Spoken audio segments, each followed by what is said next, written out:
लोकसभा चुनाव के लिए दिग्विजय सिंह ने अपना चुनाव प्रचार अभियान एकदम अलग अंदाज में जारी रखा है। दरअसल अगर दिग्विजय सिंह की हम बात करें तो वो छोटी छोटी नुक्कड़ सभाओं के माध्यम से चुनाव प्रचार में जुटे हैं और ना ही वो ऐसा कर रहे हैं कि बड़े नेताओं को बुला रहे हैं।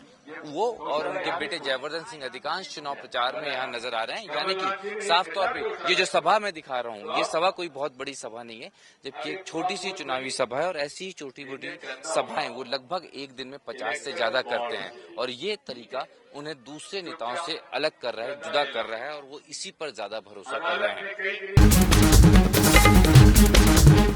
छत्तीसगढ़ में लोकसभा चुनाव के तीसरे चरण के लिए 7 मई को मतदान होना है, लेकिन इससे पहले ही कांग्रेस की मुश्किलें बढ़ती हुई नजर आ रही है।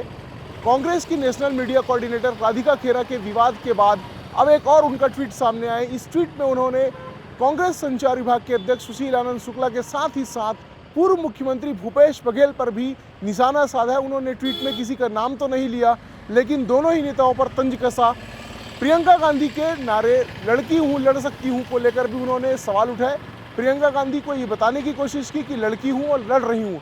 तो कहीं ना कहीं इस नारे ने और राधिका खेरा के इस ट्वीट ने जहां कांग्रेस को असहज किया, वहीं भारतीय जनता पार्टी के नेताओं को बैठे बिठाए मुद्दा भी दे दिया।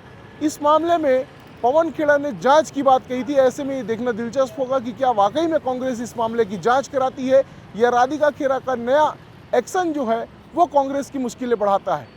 कैमरामैन रिजवान के साथ गौरव शर्मा, INS24/7 रायपुर।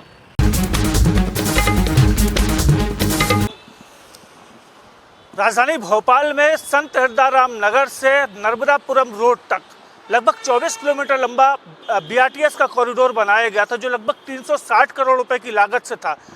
मुख्यमंत्री डॉक्टर मोहन यादव ने इसको तोड़ने के लिए निर्देश दिए थे और साथ ही ये कहा था कि तय सीमा में इसे पूरा कर लिया जाए, लेकिन लापरवाहियों का आलम अभी भी देखा जा रहा है।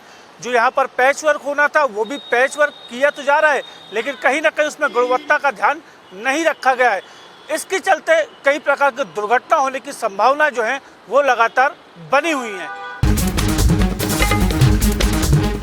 देश में इस समय लोकसभा चुनाव चल रहे हैं, तो वहीं भारत का चुनाव देखने और समझने के लिए विदेशी प्रतिनिधिमंडल आज राजधानी भोपाल पहुंचा। अगले 3 दिनों तक विदेश से आए प्रतिनिधि MP की राजनीति को करीब से देखेंगे और समझेंगे। भारतीय चुनावी प्रक्रिया के साथ साथ भाजपा की चुनावी अभियान रणनीति को समझने के लिए डेलीगेट्स आज से मध्य प्रदेश के दौरे पर रहेंगे। कांग्रेस अध्यक्ष मल्लिकार्जुन खड़गे ने प्रधानमंत्री नरेंद्र मोदी को एक बार फिर से चिट्ठी लिखकर कांग्रेस मैनिफेस्टो पर चर्चा की मांग की। मल्लिकार्जुन खड़गे ने कहा कि आपने पिछले दिनों NDA के उम्मीदवारों को एक चिट्ठी लिखी जिसमें वोटर्स से किस तरीके से बातचीत की जाए उसका जिक्र है और उस चिट्ठी के माध्यम से ऐसे लगा कि आप में बहुत हताशा और निराशा है। इस हताशा और निराशा के कारण ही आप ऐसी भाषा इस्तेमाल करने के लिए प्रेरित हो रहे हैं जो कि प्रधानमंत्री पद को शोभा नहीं देती है।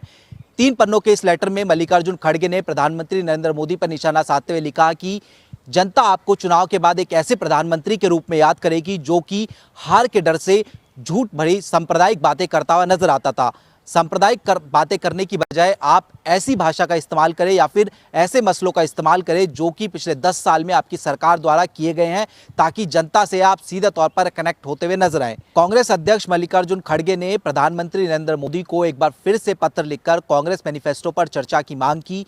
मल्लिकार्जुन खड़गे ने अपने पत्र में लिखा कि पिछले दिनों आपने NDA के उम्मीदवारों को एक पत्र लिखा और उसमें कहा कि वोटर से किस तरीके से बातचीत की जाए। उस पत्र को देखकर ऐसा लगा कि आप में हताशा और निराशा है और यही हताशा और निराशा आपको ऐसी भाषा इस्तेमाल करने पर प्रेरित कर रही है जो कि प्रधानमंत्री पद को शोभा नहीं देती है।